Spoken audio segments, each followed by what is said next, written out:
How's it going, everybody? It is I, Codemaster Hard Rock. We're back at it again, but this time I figured I'd break down what made the first two episodes of Chaotic so magical, so special. So we're just gonna jump right into it. We're doing this Watchtower database style. So what we're gonna do is we're gonna analyze these two episodes as one massive episode, a massive premiere, and what made it so magical to begin with. Let's get started. Welcome to Chaotic.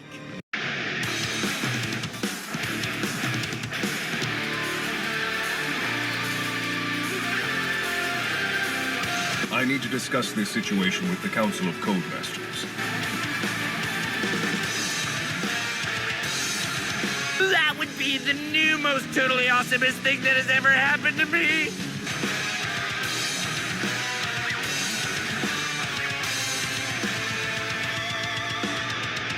And come prepared for defeat. So the first character to speak in the entire series is Sam Shady. When he's playing as Tachyon, to which they say, Playtime's over. when we first see Tom play in the online game after school, his team is shown to be Maxor, Dracnus, and some other unknown fish-themed creature. We never see him in the future series, let alone is he a card in the actual game. So his placement's rather unknown. However, if I am wrong, please let me know in the comments below. I'm only going based on the first two episodes of the actual show. We're not doing like a massive timeline or anything like that quite so yet. So, once we get to that, we will get there. Throughout the rest of the episode, it is revealed that Tom has a Cyclance. It's also revealed that Tom has a Rockwave attack. It's also revealed that Tom is taller than Kaz to a point where Kaz has to physically look up into his beautiful overworld playing eyes. When Tom gets his code to enter Perim, it reads DGAFECB. It's unknown what this could be a reference to, if there is one at all. When Kaz talks about Chaotic being a real place, the kids around them seem to laugh at him, making fun of him. Funny enough, there is a character in the background who looks an awful lot like Sarah, who we see later in the series, but this one has brown hair. Kaz mentions to Tom that he could introduce him to Maxor and Bluegon as well as Hearing. Introduce you to Bluegon. He's cool, because he lives on a glacier. And what do you mean by pal Hearing? Where's your scanner? This is the first time we get a verbal mentioning of Bluegon and Hearing. Also, it's really weird that Kaz says that he could introduce him to Maxor, given that he's never met him, because later in the series, when they actually do meet him, you would assume that Maxor would have said something to Kaz, but alas, it is shown that Kaz and Hearing have had a past encounter or two, and it's very likely that this is the case, but the same can't be said about our overworlders that we hear Kaz mentioning. It is worth noting that the lockers around the campus, and Tom bringing up what appears to be a personal laptop, he is most likely in high school during this point in the series. Although it's not confirmed here, it's very clear that him and Kaz are in the same class, given that Tom says, Listen, you're my best friend, so I've ignored your whole Tales of Perim, I transport into Chaotic thing, but it's getting old. implying that they've had history together prior to this episode, so it's more than likely that they grew up in the same grade. Kaz tells Tom that he needs to enter his password into his scanner before it expires, which means that people that we see in Perim have done the exact same thing once they got their codes. It makes you wonder what would happen if they entered it prior to it being expired. Kind of makes you wonder, like, if they tried entering it, would their scanner still be... You know what? We'll talk about that later. Later in the episode, we see that Tom lives on the second floor of a 2-story house, which seems to be in a pretty fair-off neighborhood, so it's not like Tom's poor or anything. And Tom seems to be listening to some sort of rock band in his room when Kaz calls him on his scanner. This is confirmation that at the very least in the series must take place between 2004 or after, given that the first stereo wireless Bluetooth headphones hit the market in 2004, but it wasn't until early 2010s that they started becoming a more viable alternative for traditional wired headphones, so it's very likely that the series take place in 2006, given that the original release of the show was October 7th, 2006. So between 2004 and 2010, seeing it in 2006, that's right in the middle. I mean, it makes sense, so why not? When Kaz calls Tom on their scanners, it's revealed that they function kind of like modern smartphones. However, most of the kids in the show use the scanner's camera call function. Given Skype came out in 2003 and video calling actually came out in the 1970s, We are pretty much good to go for the 2004-2006 for the series timeline. Cass mentions that the code Tom must use expires at midnight. Although for story purposes it's meant to add tension, it's more than likely that the invitation lasts 8 to 10 hours, given that most schools at the time go out between 3 p.m. and even 2 p.m. in some places. When Tom enters the code, he seems amazed for a little bit before the scanner ultimately shuts down and his deck is no longer accessible in the online version, and says that Kaz owes him a new scanner.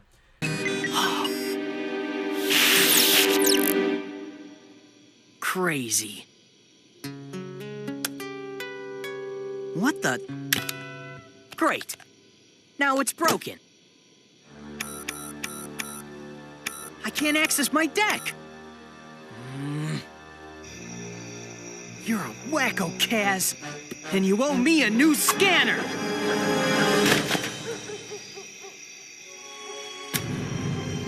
This implies that they could be purchased in the real world for some unknown value. Let me know in the comments down below what you think a scanner is worth.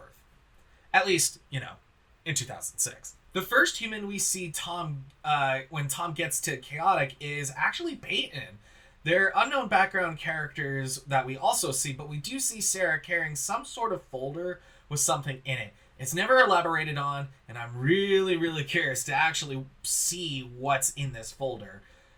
Let me know in the comments down below what you think is in this folder. Tom is challenged by Sam Shady, implying that he is a newbie killer, meaning that he targets new players for cheap wins to get himself a chance to battle Codemasters. And Tom did not accept this match, meaning you are forced to play, and if not, you forfeit the match. At least your first one.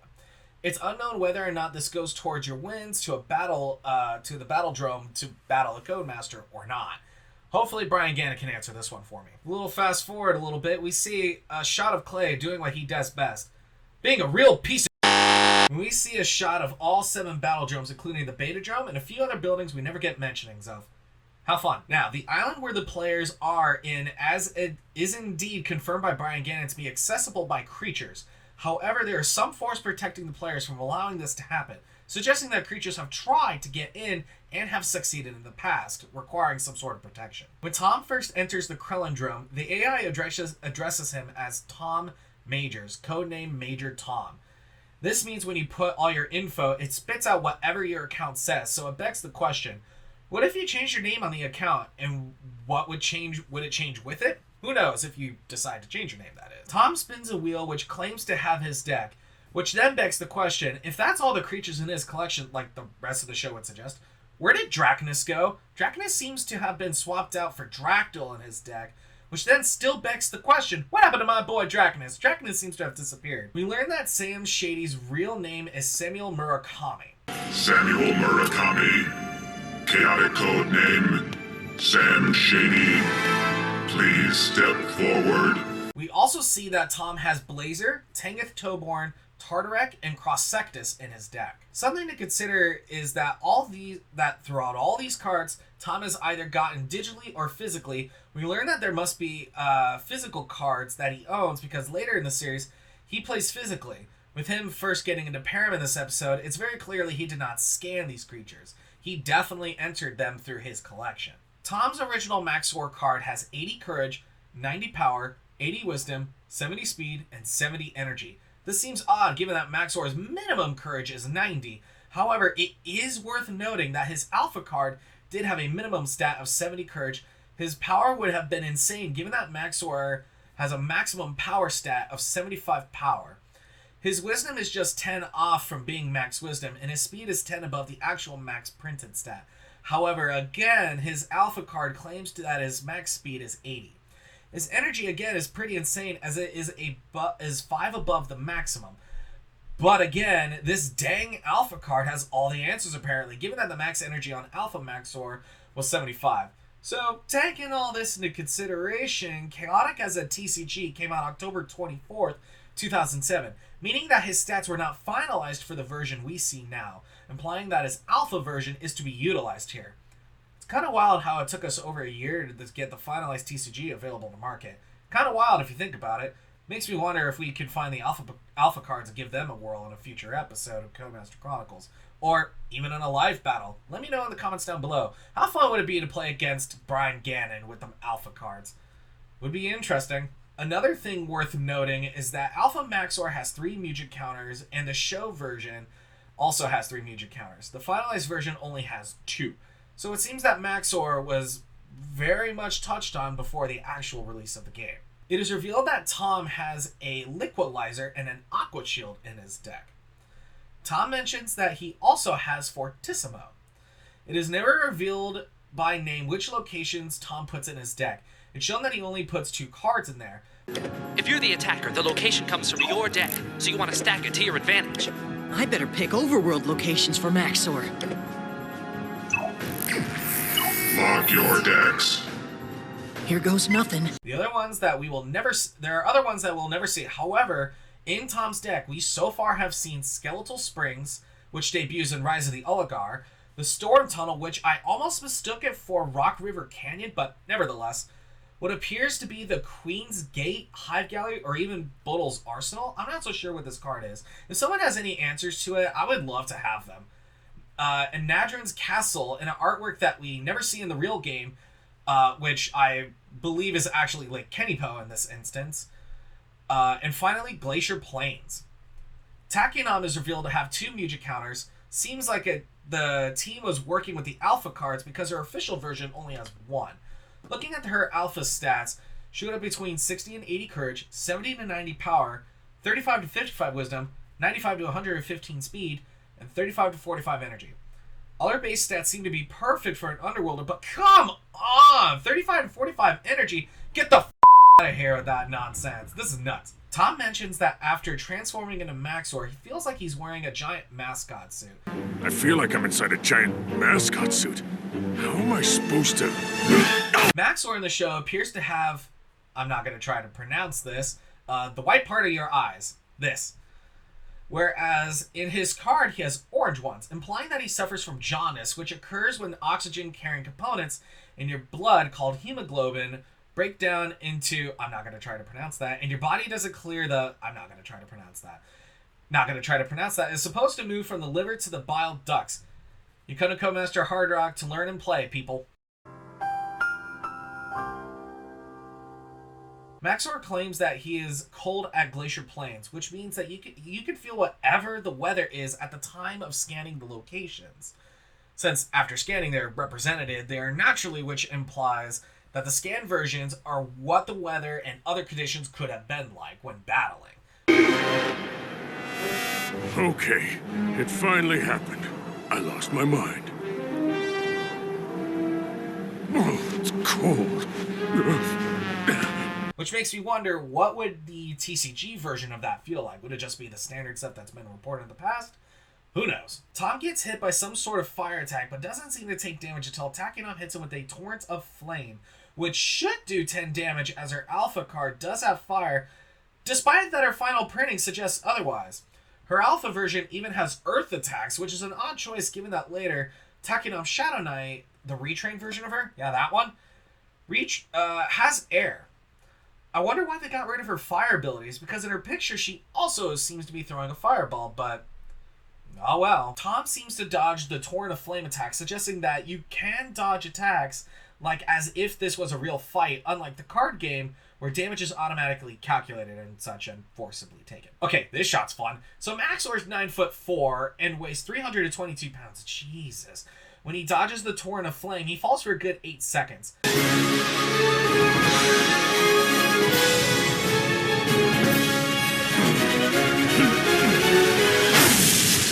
The height one would suffer a fatal fall apparently is 24 feet, which is a little over 7 meters, on an average person. If we use the Omni calculator, he is seemingly falling 1,029.57 feet or 313.812936 meters. Rounding up, Maxor almost fell 45 times the amount of distance it would be considered fatal for most humans. Maxor is freaking durable, and he even did a superhero landing pose. You gotta do a superhero landing. Wait for it. Superhero landing. Yeah, that's really hard on you. We also learned that in this episode, you can eat the food, as Kaz mentions that he'll order a double chocolate milkshake. Chocolate milkshake. Make it a double. It is heavily implied that you can die from fall damage, so physics is taken into consideration. However, just earlier, we learned that Maxor is pretty sturdy. Makes me wonder what would be a deadly fall for a Super Saiyan Shrek here. Maxor catches part of a cliff and it doesn't tear off his arm.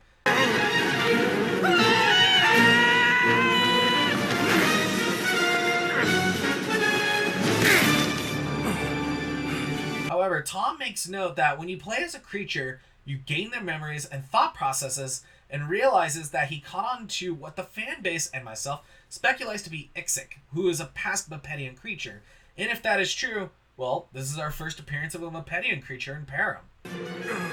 This is incredible. Somehow I knew this branch was gonna be here. 'Cause Maxor knew. Just like he knows, it's not a branch! Ah! Tom attacks Sam with Pebble Storm. Pebble Storm! So you're finally getting into character. This attack should in theory deal 5 damage, however, Tachyon does dodge this. Tom then attacks Tachyon with Rockwave, dealing what should be 20 damage. Is this better? Rockwave!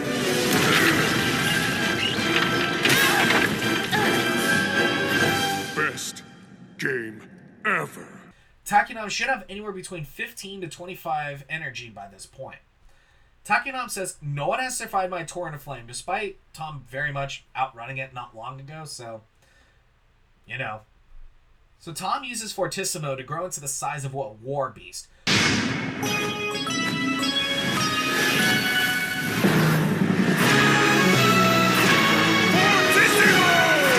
Supersize me!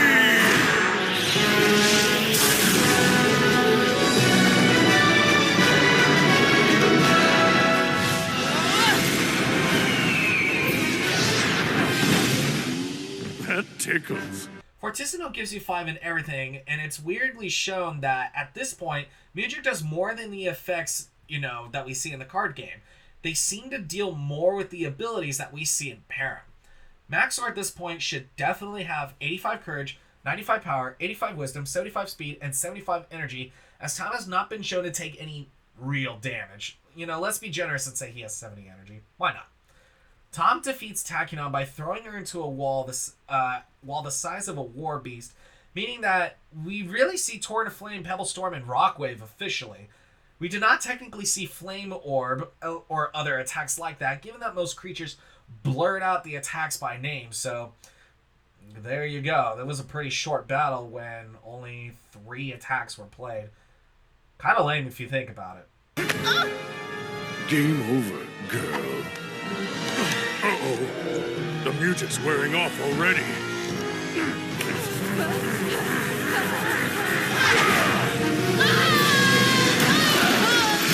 When Tom leaves the drone, we see Sarah in the background talking to 2 unnamed players. This is now the 2nd time we've seen Sarah. Maxor, and I use music and battle gear, and You wiped the drone with him. He never had a chance. You're a natural. dude. So Cass says that when you enter the code into your scanner and then creates an avatar of you in Perim. However, it is implied by the show's bio and numerous interviews that your soul or your consciousness is transported into Perim, leaving your physical form behind. Oh my gosh, my parents! When they realize I'm gone, they'll freak. Don't worry, you're not gone. You're still home, probably eating breakfast like any other day. Maybe I got hit too hard in the drome. How can I be here and there? See, before you activate your password, there's just you. But once you use it, there's the you that's here, rocking it in chaotic, and the you chilling at home. How can I be home and in chaotic? How'd they get the cream in a cupcake? Who knows? All that matters is it happens. When you're ready to go home, you activate the transport command here. Back home, your scanner starts blinking. Then the you back home presses the same button. Just try it, you'll see. Kaz. Chill, your scanner's all good. Just means the other you's not picking up on the Earth end. Whenever you transport your code to Perim, your scanner on Earth seems dead. That's because the you in Chaotic has control of your deck, so that you can use it in the drone battles. But on Earth, you can't access your online deck or anything. A lot of players freak out when they think their scanners are broken. Yeah, knowing me, I would have tossed the scanner in the trash if that happened. The trash? Tom, if you trashed your scanner on Earth, you'll never be able to go home. You'll be stuck here. Forever! Forever! Forever! This is not like Doctor Strange where we see him poof out in astral form, which makes me ask the question, what would happen if you died in Perim but not in the real life? Brian Gannon suggests that you on Earth would just never know. However, if you die in the real world but not in Perim, your avatar just ceases to exist. It makes you wonder that in Perim, while you're in Perim actively but your physical form dies, what happens? Like, do you just like poof or anything like that? I asked Brian Gannon this very question, and he seems to be in the mindset that you would not just be able to port back on Earth. So, you either turn to a crispy skeleton boy, like in the Flash video that Watchtower Database does. By the way, I really like Watchtower Database. Go subscribe to them. Or, nothing would really happen to you. You're just kind of stuck. Tom apparently went to ballet camp during the summer, which makes me wonder how good he actually must be. Tell me a secret no one else knows. Something you never told anybody. And not some lame secret like how you went to ballet camp that summer. How funny would it be if we saw Maxwell pulling off a butterfly jump or a fouette? Fouette? I can't remember how to pronounce that. It's a very difficult ballet move. Tom tells Kaz something we never know going forward, that it couldn't be ballet camp, but it sure was enough to make Kaz feel shocked when Tom said, here's my secret, and whispers something into his ear. I was kind of want to treat my being a mom. Oh, you... Really? That's... Wow. That'll work. Kaz! Oh, sorry. Don't worry, Tom. You can trust me. I won't let you down. Makes you wonder what it must have been. Must have been something, very personal. But given it was 2006, I don't think it could have been anything, big or anything. Maybe small. Who knows? We never really know. When Clay takes Tom's scanner, we see what seems to be some sort of beach-themed location. I think I trashed my scanner on Earth. A smart player like you? I doubt that. The same thing happened to me once. I just had to reset my scanner. Really? Don't you worry. I'll fix everything. Thanks. Possibly Overworld Embassy at Mepidum Oasis, Ravenna Ridge, and even Lake Kenipo. Clay sends Tom to the transport spot, and Tom is sent to Nadrin's castle, which is Tom's first location. He finds himself in the wilds of Perim, which is at Lake Kenipo. Hey, you're all set, Major Tom. Sometimes when you reset the scanner, it's better to launch from the transport center. Helps get a lock. Thanks, Clay. Good thing I ran into you. Maybe we can play Chaotic sometime. Somehow I doubt it. Sarah pulls Tom into the bushes, to which this is the first time we truly meet Sarah, who's our third of our trio, third in the trio of our main characters. Finally, home sweet castle? Oh snap, where am I?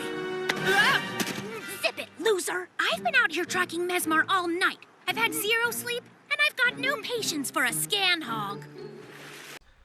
Sarah mentions the creature named Mesmar. Mesmar is an overworld scout with water and Swift 1. How fun. Man, the truck that Kaz and Tom chase is pretty bad when all its garbage is flying everywhere. Sure we're not in Los Angeles? Remind me again why we're friends. Sarah mentions that Tom was transported to Lake Kenipo. Nadrin's castle is on Lake Kenipo, which is described as a separate location, which makes me rethink my assumptions earlier about Nadrin's castle in Lake Kenipo, but hey, here we are now. This is Perim, the real deal. You have a Lake Kenipo location card stored in your scanner, right? Right. How'd you know? Your friend Clay set your scanner to transport your code here. Now we meet Nothalax, a creature that Tom defeats in the online game at the start of the episode. Nothalax! I bet he's on an underworld spy mission. Come on. What? How else am I supposed to scan him? This is perfect. I can see what Mesmar's up to without anyone seeing me. When Sarah scans Nothalax, it shows that he has 65 courage, 55 power, 40 wisdom, 40 speed, 35 energy, as well as water and fire capabilities. Oh, Fishface's code is saved in my scanner. His code has all his discipline scores and attacks. Same as the codes on the cards. Now you're catching on. He doesn't seem to have an alpha card, so we have to look at his standard release to see how this adds up. His minimum courage is 60, so he's just shy of minimum there. His minimum of power is 50, so having 55 is just shy as well. His wisdom is 10 above the lowest he could possibly be, so maybe he isn't quite feeling himself today. However, he is 5 away from max energy, so must be feeling pretty quick. Maybe since his base energy should be 55 minimum, maybe that's why he's taken quite the beating beforehand. Who knows? He might have taken something. I don't know. Sarah makes a mentioning of needing to scan him before he gets too beat up or he's worthless, while Tom runs in and attempts to save Mesmar. He gets next to Mesmar, and it makes you go, oh wow, these creatures are freaking huge. Yeah, looking back at it, you know, I have a little book right on over here which gives you the stats of certain chaotic creatures, and yeah, some of them are huge, like, holy crap, that's awesome. So then, you know, after Tom starts beating up on, Nothalax and not winning, Nadrin pops up and makes Nothalax look like a punk. Well, if it isn't my old friend Nothalax, bad idea to drop in uninvited. Nadrin.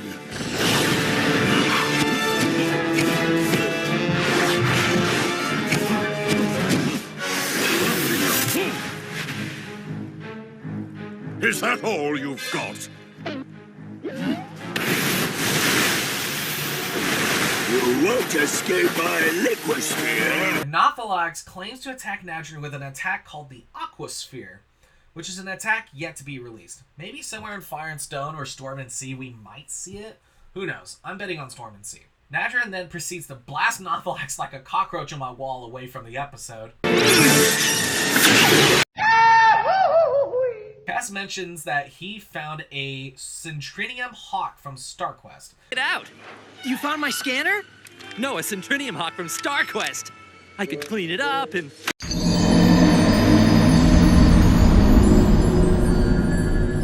Although a parody of Star Trek and Star Wars alike, the Centrinium Hawk seems to be a parody of the Millennium Falcon in particular, at least by name. Nadrin casts the Song of Rejuvenation, which so far does not exist, but it's likely that he's casting Song of Resurgence instead, as it heals Mesmar, but we have no clue what the Song of Rejuvenation is, so I'll reserve judgment.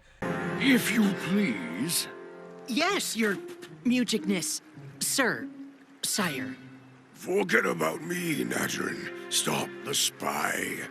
All he has seen this day is courage from creatures great and small. By the power of Perim, I summon thee, kind musician, to heal this fallen warrior. A real magician. That's not how it happened in my battle. Okay, shutting up now. Song of Rejuvenation!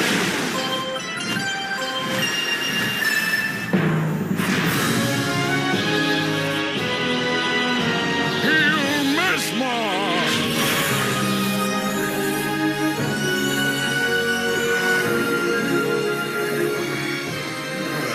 After Sarah scans Mesmar, we may not see all his stats, but Mesmar seems to have 30 courage, which is 10 shy of maximum, 55 power, which is 10 shy of maximum, and 30 energy, which is 10 less than his minimum. He's considered a beyond rare creature, so maybe it's worth it simply based on rarity, but definitely not in stats. Tom then proceeds to try to scan Nadrin, but, you know, he gets blown up. Great wonders and rewards await those who brave the wilds of Perim and survive.